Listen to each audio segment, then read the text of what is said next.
Welcome to our channel. இன்னைக்கு இந்த வீடியோவில் எதை பற்றி பார்க்க போகிறோம் அப்படின்னா, புதுசாக லான்ச் ஆகியிருக்க போக்கோ M8 இந்த ஸ்மார்ட் ஃபோனோட ரிவ்யூ தான் பார்க்க போகிறோம். வீடியோக்குள்ளே போகலாம். ஃபர்ஸ்ட் இந்த ஸ்மார்ட் ஃபோனோட பாக்ஸ் கண்டர்லேருந்து ஆரம்பிக்கலாம். பாக்ஸ்க்குள்ளே பார்த்தீங்க அப்படின்னா தேவையான எல்லா விஷயங்களும் இருக்குது. ஒரு சூப்பரான கேஸ் கொடுத்துருக்காங்க. இது ஆக்சுவலாக பார்த்தீங்க அப்படின்னா ரெட்மியில் எப்பயுமே கேஸ் வந்து நல்லா தான் கொடுப்பாங்க.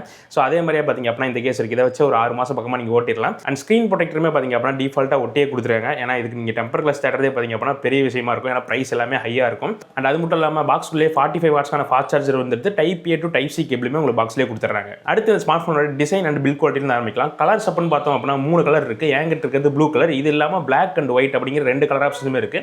ஸோ எனக்கு பர்சனலாக இந்த டிசைன் பிடிச்சிருக்கனால நான் வந்து இது வாங்கியிருக்கேன். ஃபோனோட பில்ட் அப்படின்னு பார்த்தோம் அப்படின்னா கம்ப்ளீட்டாக பார்த்தீங்க அப்படின்னா பிளாஸ்டிக் தான். சைடு ஃப்ரேம், பேக் ஃப்ரேம் எல்லாமே பார்த்தீங்க அப்படின்னா பிளாஸ்டிக் தான். எங்கேயும் இந்த வீகன் லெதர் இதெல்லாம் எதுவுமே யூஸ் பண்ண கிடையாது. பட் பேக் சைட் டிசைன் வந்து பார்த்தீங்க அப்படின்னா எனக்கு ரொம்ப பிடிச்சிருக்கு. இந்த சென்டராக ஒரு கோடு போட்டிருக்காங்க. இதெல்லாம் பார்த்தீங்க அப்படின்னா இந்த லைட்டில் பார்க்கும்போது ஒரு 3D லுக்கை வந்து கொடுக்குது.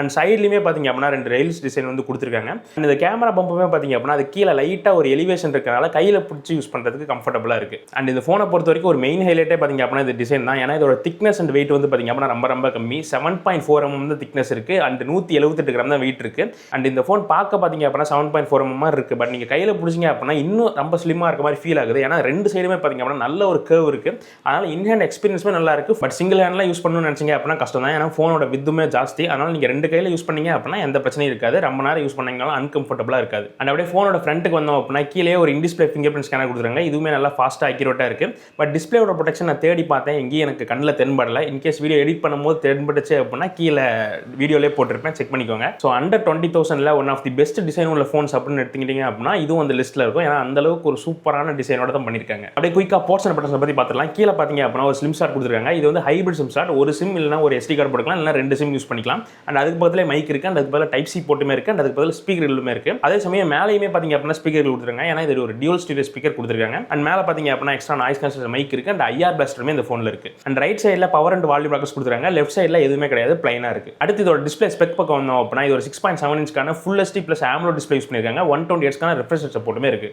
இந்த டிஸ்பிளேயோட குவாலிட்டி கலர்ஸ்லாம் எப்படி இருக்குன்னு பார்த்தீங்க அப்படின்னா இந்த பிரைஸ் ரேஞ்சுக்கு குறை சொல்கிற மாதிரி இல்லை, எல்லாமே பார்த்தீங்க அப்படின்னா சூப்பராக இருக்குது. அண்ட் இது ஒரு கர்வ் டிஸ்பிளே அப்படிங்கனால ஒரு சிலருக்கு கர்வ் டிஸ்பிளே பிடிக்கும். எனக்கு பர்சனலாக கர்வ் டிஸ்பிளே பிடிக்காது.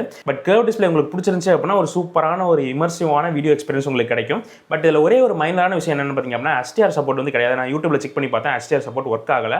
அண்ட் அதை தவிர பிரைட்னஸ் வேல்யூன்னு பார்த்தீங்க அப்படின்னா நார்மல் மோடில் 800 nits வரைக்கும் போகும்னு சொல்கிறாங்க. அண்ட் பீக் பிரைட்னஸாக 3200 nits வரைக்கும் போகும்னு சொல்கிறாங்க.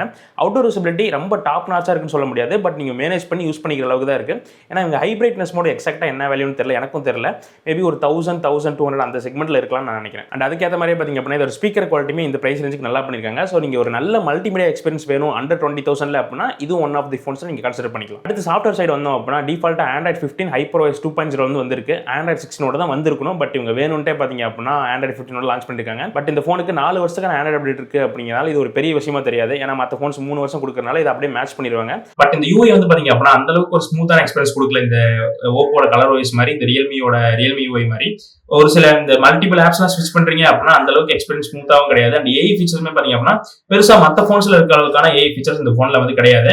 அண்ட் முக்கியமா அனாயங்கா இருக்க விஷயம் பார்த்தீங்க அப்படின்னா இந்த ஃபோன்ல இருக்க ப்ளூடூத்ஸ். பட் நான் செட்டப் பண்ணும் போதே பார்த்தீங்க அப்படின்னா எல்லா செட்டிங்ஸும் ஆஃப் பண்ணிட்டு தான் உள்ள வந்தேன். பட் பார்த்தீங்க அப்படின்னா ஏகப்பட்ட ப்ரீ இன்ஸ்டால் ஆப்ஸ் வந்து இருக்கு. முக்கியமா இந்த பபுள் ஷூட்டர் மாதிரி கேம்ஸே பார்த்தீங்க அப்படின்னா 7-8 பக்கமா இருக்கு. ஸோ அதெல்லாம் பார்த்தீங்க அப்படின்னா ரொம்ப அனாயங்கா இருக்கு. அண்ட் மேல பார்த்தீங்க அப்படின்னா இந்த மாதிரி ரெக்கமெண்டட் ஆப்ஸ், இந்த லெஃப்ட் சைடில் பார்த்தீங்க அப்படின்னா ஒரு சில ஆட்ஸ் வந்துட்டு இருக்கும். இதெல்லாம் பார்த்தீங்க அப்படின்னா கட் பண்ணா நல்லா இருக்கும். ரியல்மியா அந்த விஷயத்தை பார்த்தீங்க அப்படின்னா நல்லாவே மினிமைஸ் பண்ணிட்டாங்க. பட் இன்னும் இதை வச்சு பார்த்தீங்க அப்படின்னா பயங்கரமா செல் பண்ணிருக்காங்க. ஸோ OS வைஸ் பார்த்தீங்க அப்படின்னா இந்த ஃபோனுக்கு ஒரு டவுன் சைடு தான். அண்ட் அப்படியே ப்ராசர் பக்கம் வந்தோம் அப்படின்னா Snapdragon 6 Gen 3 வந்து யூஸ் பண்ணியிருக்காங்க. இது வந்து ஆக்சுவலாக பார்த்தீங்க அப்படின்னா ஒரு நல்ல ப்ராசர் தான். பட் இந்த செக்மெண்ட்ல இதுதான் பெஸ்ட் ப்ராசர் அப்படின்னு சொல்ல முடியாது. ஏன்னா இந்த செக்மெண்ட்ல நிறைய ஃபோன்ஸ்ல பார்த்தீங்க அப்படின்னா MediaTek Dimensity 7400 வந்து சுத்திட்டு இருக்கும். இதை விட 4000 பிரைஸ் கம்மியாக இருக்க ஃபோன்ஸ்ல கூட பார்த்தீங்க அப்படின்னா அந்த Dimensity 7400 யூஸ் பண்ணியிருப்பாங்க. அந்த ப்ராசர் தான் பார்த்தீங்க அப்படின்னா இந்த செக்மெண்ட்ல இருக்கலே பெஸ்ட் கேமிங் எக்ஸ்பீரியன்ஸ் உள்ள ப்ராசர். பட் இதுலயும் நீங்க கேம்ஸ்லாம் ஆடிக்கலாம். ஒரு மீடியம் செட்டிங்ஸ்ல வச்சு ப்ளே பண்ணீங்க அப்படின்னா கேமிங் எக்ஸ்பீரியன்ஸ் ஓரளவுக்கு ஸ்மூத்தா இருக்கும். பட் ரொம்ப நீங்க ஹையர் செட்டிங்ஸ்லாம் வச்சு புஷ் பண்ணுவீங்க அப்படின்னா அந்த ப்ராசருக்கு ஈக்குவலண்டா பெர்ஃபார்ம் பண்ணாது. அதுதான் பெட்டரான ப்ராசர். ஸோ நீங்க ஒரு டாப் நாச்சான கேமிங் பெர்ஃபார்மன்ஸ் தேடுறீங்க அப்படின்னா அது கிடைக்காது. பட் நீங்க அப்பப்போ தான் கேம்ஸ் விளையாடுங்க, மெயின் வந்து பாத்தீங்க அப்படின்னா என்னோட நார்மல் ஆப் யூசேஜ் தான், இன்ஸ்டாகிராம், வாட்ஸ்அப் இதுதான் அதிகமாக யூஸ் பண்ணுவீங்க அப்படின்னா அப்போ உங்களுக்கு ஒரு பெரிய பிரச்சனையே தெரியாது. பட் நீங்க கேமிங் ஃபோக்கஸ்டா பாக்குறீங்க அப்படின்னா இந்த ஃபோனை நீங்க ஸ்கிப் பண்ணிக்கலாம். அண்ட் இந்த ஃபோன் 6 128 அண்ட் 8 256 அப்படி 2 வேரியன்ட்ல இருக்கு. ரெண்டுலயுமே பார்த்தீங்க அப்படின்னா UFS 2.2 ஸ்டோரேஜ் தான். பட் பேஸே ஒரு 8GB கொடுத்துருந்தா இன்னும் கொஞ்சம் பெட்டராக இருந்திருக்கும் லாங் டைம் யூசேஜுக்கு. அடுத்து இந்த ஃபோனில் எனக்கு கொஞ்சம் டிசப்பாயிண்ட் ஆன விஷயம் பார்த்தீங்க அப்படின்னா இதோட கேமராஸ் தான்.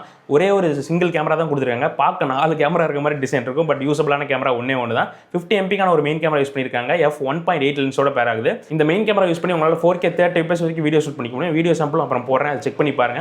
ஃபோட்டோ குவாலிட்டி எப்படி இருக்குன்னு பார்த்தீங்க அப்படின்னா ஆவரேஜாக இருக்குது. போர்ட்ரேட்ஸ்லாம் பார்த்தீங்க அப்படின்னா இன்னும் இம்ப்ரூவ்மெண்ட்ஸ் வந்து தேவைப்படுது. இதுதான் பெஸ்ட் இந்த செக்மெண்ட் கேமராஸ்க்கு அப்படின்னு கண்டிப்பாக இதை வந்து ரெக்கமெண்ட் பண்ண மாட்டேன். இது வந்து one of the average performing கேமராஸில் இதுவும் ஒன்று வச்சுக்கலாம். செல்ஃபிக்கு பார்த்தீங்க அப்படின்னா 20 மெகாபிக்சலுக்கான ஒரு சென்சர் யூஸ் பண்ணியிருக்காங்க. f2.2 லென்ஸோட பேர் ஆகுது. இதோட வீடியோ சப்போர்ட் பார்த்தீங்க அப்படின்னா 1080p 60 வரைக்கும் உங்களால் ஷூட் பண்ணிக்க முடியும். செல்ஃபி குவாலிட்டியுமே பார்த்தீங்க அப்படின்னா டீசெண்டாக இருக்குது. ரொம்ப பெஸ்ட்டாக இருக்குன்னு சொல்லிட முடியாது. ஸோ ஓவராலாக பார்க்கும்போது ஒரு ஆவரேஜான கேமரா செட்டப் தான் உங்களுக்கு கிடைக்குது. இந்த வீடியோ பார்த்தீங்க அப்படின்னா 1080p 30 fps ஷூட் பண்ணிருக்கேன். ஆக்சுவலாக வீடியோவில் 1080p 60 சொல்லிட்டேன். அது வந்து ஒரு சின்ன மிஸ்டேக். 1080p 30 தான் மேக்ஸிமம் ஷூட் பண்ண முடியும். ஸோ இப்போ வந்து பார்த்தீங்கன்னா மேலே க்ளவுடியாக தான் இருக்குது. பட் வீடியோ குவாலிட்டி டீசெண்டாக இருக்குது. இந்த ப்ரைஸ் ரேஞ்சுக்கு ரொம்ப ஒன்றும் சூப்பராக இருக்குன்னு சொல்ல முடியாது. ஸோ உங்களுக்கு ஸ்டெபிலைசேஷன் ஆடியோ பிக்கப்லாம் எப்படி இருக்குன்னு பாருங்கள். நிறைய நாய்ஸ் இருந்துட்டு தான் இருக்குது. அண்ட் விண்டுமே அதிகமாக இருக்குது. இந்த வீடியோ பார்த்தீங்க அப்படின்னா ரியர் கேமராவில் ஷூட் பண்ணிட்டுருக்கேன். ஸ்டெபிலைசேஷன் அந்தளவுக்கு இம்ப்ரெசிவாக இல்லை. ஸ்டெபிலைசேஷன் ஆஃப் பண்ணி தான் எடுத்துகிட்ருக்கேன். உங்களால் 6x வரைக்கும் பார்த்தீங்க அப்படின்னா டிஜிட்டல் ஜூம் வந்து போக முடியுது. ஸோ இப்போ அப்படியே ஏன் சைடு திருப்புறேன். இப்போ ஆடியோ குவாலிட்டி எப்படி இருக்குன்னு பாருங்கள். கரெக்டாக ஃபோக்கஸ் ஆச்சான்னு பாருங்கள். க்ளவுட்ஸ் வந்து பார்த்தீங்க அப்படின்னா அந்தளவுக்கு இல்லை, மேகமூட்டமாக தான் இருக்குது. ஸோ ஸ்டெபிலைசேஷன்லாம் எப்படி இருக்குன்னு பாருங்கள். ஆடியோ பிக்கப் கரெக்டாக இருக்கா. அடுத்து பேட்டரி பக்கம் வந்தோம் அப்படின்னா ஒரு 6000 6500 இது மாதிரி கொண்டு போயிருக்கலாம். பட் இன்னுமே பார்த்தீங்க அப்படின்னா 5500 mAh தான் மெயின்டைன் பண்ணிட்டு இருக்காங்க. 45 வாட்ஸ்க்கான ஃபாஸ்ட் சார்ஜிங் உங்களுக்கு பாக்ஸ்லேயே கிடச்சிருது. இந்த ஃபோனை 0 to 100 ஃபுல் சார்ஜ் பண்ணுறதுக்கு 1 மணி நேரம் 23 நிமிஷத்தில் உங்களுக்கு ஃபுல் சார்ஜும் ஆகிரும். பேட்டரி லைஃபை பொறுத்த வரைக்கும் 100% சார்ஜ் பண்ணிங்க அப்படின்னா ஈஸியாக உங்களுக்கு 1 டேங்கிறது லாஸ்ட் ஆகிரும். பட் மற்ற ஃபோன்ஸில் இந்த 7000 mAh இருக்க மாதிரி 1.5 நாள் 2 நாள்லாம் பார்த்தீங்க அப்படின்னா இதில் எதிர்பார்க்க முடியாது. நீங்கள் ரொம்ப லைட் யூஸ் பண்ணுறீங்க அப்படின்னா உங்களுக்கு ஒரு 1.5 நாள் வரைக்கும் பேட்டரி லைஃப் கிடைக்கலாம். அண்ட் இன்னொரு காஸ்ட் கட்டிங் என்ன பண்ணியிருக்காங்க பார்த்தீங்க அப்படின்னா இந்த ஃபோனுக்கு IP66 ரேட்டிங் தான் இருக்குது. ஒரு சில ஃபோன்ஸில் இந்த செக்மெண்ட்டில் IP69 ரேட்டிங்லாம் கொடுப்பாங்க. அதுவுமே இந்த ஃபோனில் கிடையாது. ஸோ தண்ணிக்குள்ளே தெரியாமல் கூட போட்டுறாதீங்க, சர்வை பண்ணாது. ஸோ ஃபைனலாக இந்த ஸ்மார்ட் ஃபோனோட ப்ரைஸ் பார்த்தீங்க அப்படின்னா 19000 ப்ரைஸ் பண்ணியிருக்காங்க. ஒரு சில டேஸில் உங்களுக்கு 1000 ரூபா பேங்க் டிஸ்கவுண்ட் கிடைச்சது அப்படின்னா 18000 இந்த ஃபோனை வாங்கிக்க முடியும். ஸோ இந்த ப்ரைஸுக்கு இந்த ஃபோனை கன்சிடர் பண்ணலாமான்னு பார்த்தீங்க அப்படின்னா உங்களுக்கு வந்து டிசைன் ரொம்ப முக்கியம். டிஸ்பிளே எக்ஸ்பீரியன்ஸ் மல்டிமீடியா தான் ஓரியன்டாக இருக்கீங்க அப்படின்னா உங்களுக்கு இந்த ஃபோன் தாராளமாக சூட் ஆகும். அதுக்கேற்ற மாதிரி தான் இந்த ஃபோனுமே பர்ஃபார்ம் பண்ணுது. பட் நீங்கள் ரொம்ப கேமிங்லாம் ஆடுவீங்க, இன்னும் எனக்கு மற்ற ஃபோன்ஸில் இருக்கிற மாதிரி பேட்டரி லைஃப்லாம் வேணும், இன்னொரு பவர்ஃபுல்லான ப்ராசர், இன்னொரு நல்ல UI தேடிட்டு இருந்தீங்க அப்படின்னா உங்களுக்கு வந்து நிறைய ஃபோன்ஸ் இருக்குது. அது என்னன்னு சொல்கிறேன். அண்ட் முக்கியமாக இந்த ஃபோனை நான் கவர் பண்ணுறது காரணம் வந்து பார்த்தீங்க அப்படின்னா நிறைய பேர் Redmi Note 15 ஆஃப்லைனில் போய் வாங்குவீங்க. அதோட ப்ரைஸ் வந்து பார்த்தீங்க அப்படின்னா கிட்டத்தட்ட 22,000-23,000 வருது. ஸோ அந்த ஃபோனை நீங்கள் வாங்குற மாதிரி இருந்தீங்க அப்படின்னா அதை ஸ்கிப் பண்ணிட்டு தாராளமாக இந்த ஃபோனை கன்சிடர் பண்ணுங்கள். பேக் பேனலும் இந்த நேமும் மட்டும் தான் சேஞ்ச் ஆகும், மற்றபடி பெருசாக எந்த சேஞ்சஸுமே இருக்காது. ஸோ அந்த ஃபோனை வாங்கிறதுக்கு பதிலாக நீங்கள் இந்த ஃபோனை வாங்கினீங்க அப்படின்னா 4 to 5000 ரூபா பக்கமாக நீங்கள் வந்து சேவ் பண்ணலாம். ஸோ இதுக்கு ஆல்டர்னேட்டிவாக ஏதாவது ஃபோன் தேடி இருந்தீங்க அப்படின்னா ரியல்மியோட P4 இருக்குது, ஓப்போவோட K13 5G இருக்குது, அண்ட் நார்ஸோட 90X கூட இருக்குது. விவோவில் தேடுறீங்க அப்படின்னா விவோட T4Xலாம் இருக்குது. ஸோ இதெல்லாம் பார்த்தீங்க அப்படின்னா இந்த ஆப்ஷனில் வச்சுக்கோங்க. ஸோ உங்களுக்கு எது ப்ரிஃபரன்ஸாக இருக்குது எல்லா வீடியோஸுமே நம்ம பார்த்தீங்க அப்படின்னா நம்ம சேனல் ரிவ்யூ போஸ்ட் பண்ணியிருப்பேன், எல்லாத்தையும் செக் பண்ணி பாருங்கள். ஸோ உங்களுக்கு எது இம்பார்ட்டன்டான ஃபீச்சர்னு பார்த்து அதுக்கு தகுந்த மாதிரி சூஸ் பண்ணிக்கோங்க. ஸோ இதுதான் என்னோட ஒப்பீனியன். இந்த ஃபோனை ஆல்ரெடி யாராவது நீங்கள் வாங்கியிருந்தீங்க அப்படின்னா உங்களுக்கு யூசர் எக்ஸ்பீரியன்ஸ் எப்படி இருக்குன்னு கமெண்ட்ஸ் சொன்னீங்க அப்படின்னா வாங்க போகிறவங்களும் தெரிஞ்சுக்கோங்க. அடுத்த வீடியோவில் பார்க்கலாம்.